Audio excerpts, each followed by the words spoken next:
When it comes to money and banking, banks are obviously important to macroeconomics. And yet we often have a false working knowledge or an illusion of explanatory depth when it comes to the business of banking. The layman's kind of working framework for thinking about how banks operate is obviously wrong when you actually sit down and analyze what's going on. But it's the working framework that we tend to use. And the working framework that we tend to use is that you take some money to a bank, and then at the bank, they take your dollar bills and they take it to the back into a little vault, maybe with your name or a number marked on it, and then they keep your money there until you come and ask for it back. Like they just hold your money for you. But this is obviously not what banks do. And to better understand macroeconomics and the functioning of money through the macroeconomic system, we need to get into the business of banking. So it's probably easiest to understand banks as a business. The business of banking is that banks are financial intermediaries. They act as a link between those people who have money to lend and those people who want to borrow some money. The banking industry includes commercial banks, savings and loans, and credit unions, right? Banks are profit-seeking institutions, just like other businesses. We want to kind of change our mindset to start thinking about banks in this way. They accept deposits and use part of them to extend loans and make investments. This is their major source of revenue. Banks provide services and pay interest to attract checking, savings, and time deposits, right? The idea here is that, hey, they will take in some of your money and they will keep it for you and they will even pay you back a little bit of interest when they just hold on to your money. But they're not just holding on to your money. What they're doing is they're extending it to other people who would like to take out a loan. And those people who would like to take out a loan, they have to not only pay back what they borrow, but they have to pay it back plus a little bit of interest and more interest than the bank is giving you.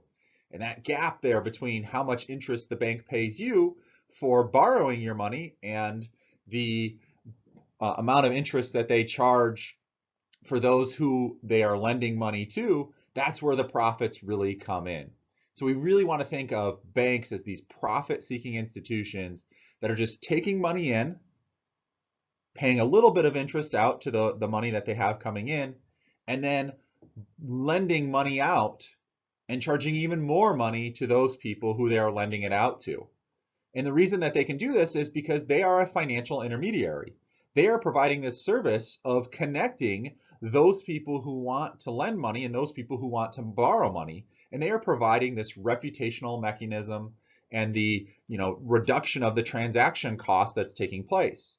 Can you imagine if you wanted to go off to college and you needed to borrow some money to do it? That if you had to just go off and find a random person, out there in the world who currently was willing to lend some money out to you, how much trust is there between you? How do you actually get this transaction done? What kind of contract do you need? How do you enforce that contract? How do they know if you're trustworthy and you're actually going to pay that money back? There's lots of questions to this, but banks solve all of these problems. They reduce that transaction cost. They provide the reputation. They provide all the regulatory knowledge. They provide all of the legal knowledge, right? And they serve as this intermediary to make those transactions take place, to allow people to borrow money if they need to basically make a transaction through time so that they can spend more now and have to, pay it back more later, or vice versa. If you don't really need to spend that much now, well, then maybe you can spend a little bit extra later because you can give up some of your money now and lend it off to others, and you can earn a little bit of interest off of that. So banks play this central role in our capital market, or what we're going to call our loanable funds market. They help bring people together who want to save for the future with those people who want to borrow for current investment projects.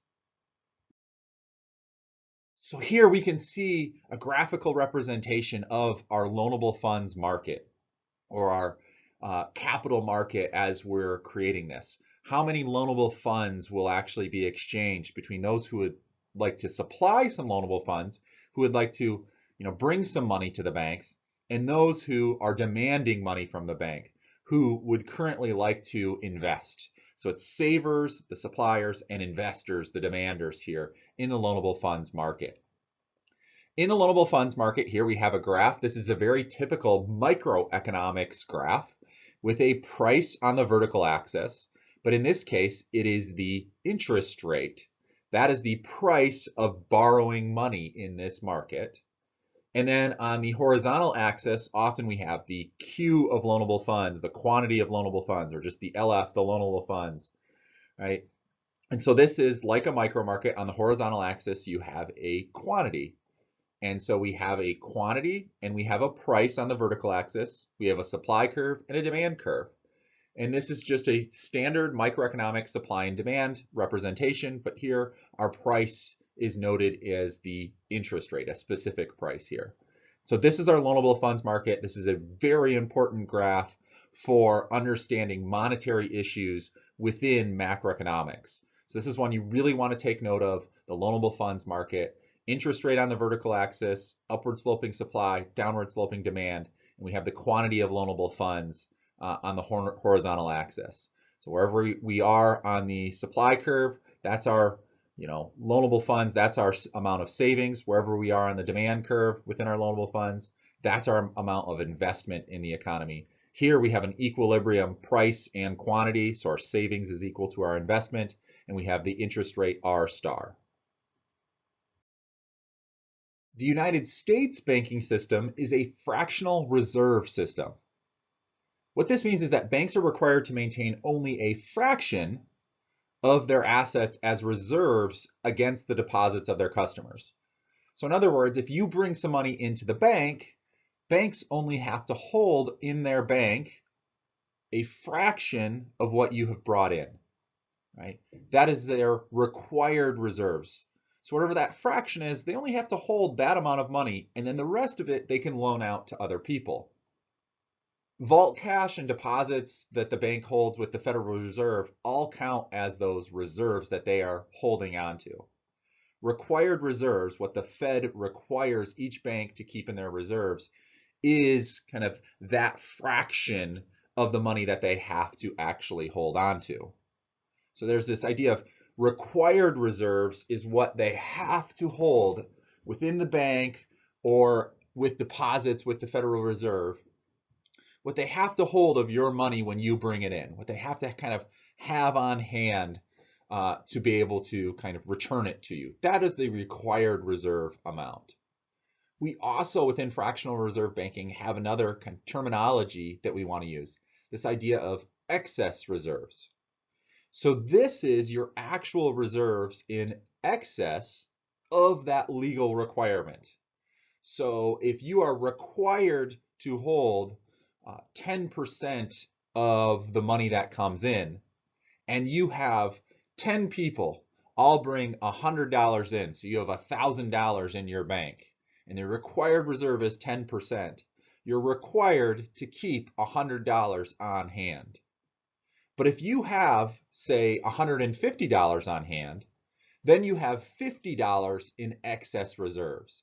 That's how much reserves you have in excess of that required reserve amount. Excess reserves could be used to extend new loans and make new investments, but currently are not.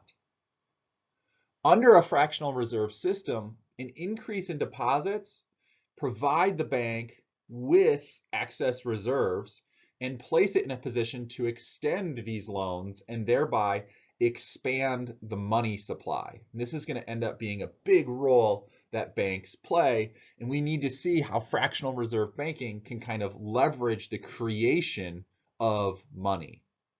So banks hold a proportion of their assets as reserves to meet their daily obligation towards their depositors. They have that required reserve amount. So in this case, let's do a new example. Let's say that we have $1,000 and a 20% reserve requirement. What happens in this situation? When banks make a loan from its reserves, the money supply is going to increase, but it's not just going to increase by the amount of that individual loan. So let's look at this required reserve of 20% and think about how a dollar can become more than just a dollar. So if we put $1,000 into the bank, we have to hold on within that bank to $200. That means that that bank can loan out $800. Well, that $800 could be loaned out and it can end up being brought back to kind of another bank, right? As it gets filtered through the economy, that money is out there and eventually it can come back into the banking system. When that $800 is brought into Bank B, well, that bank has to hold on to 20% of that $800. So they have to hold on to $160. But then that means that they can loan out an additional $640. And this entire process can kind of continue on. When that $640 is loaned out, it can eventually filter through the economy and be brought back to another bank, say Bank C, and Bank C then only has to hold on to 20% of it, or $128, and it can loan out $512, and this process can continue on and on and on and on and on, and we can end up with a lot more money in our economy than we originally had with just that new $1,000, right? So we can end up with much more money in this situation. We can end up here with new cash deposits being around $5,000 in this setting with this 20% reserve requirement. So the money supply is affected by the amount deposited into the banks, and then also the amount that the banks can actually loan out. And in this case, we loan everything out other than the required reserves.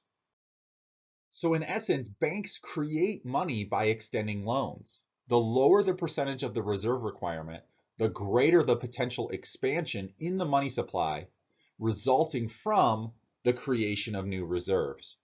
The fractional reserve requirement places a ceiling on potential money creation from new reserves.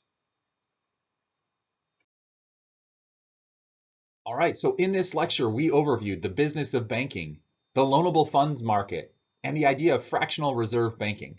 For more in macroeconomics, click the video link here to continue on in this Principles of Macroeconomics lecture series.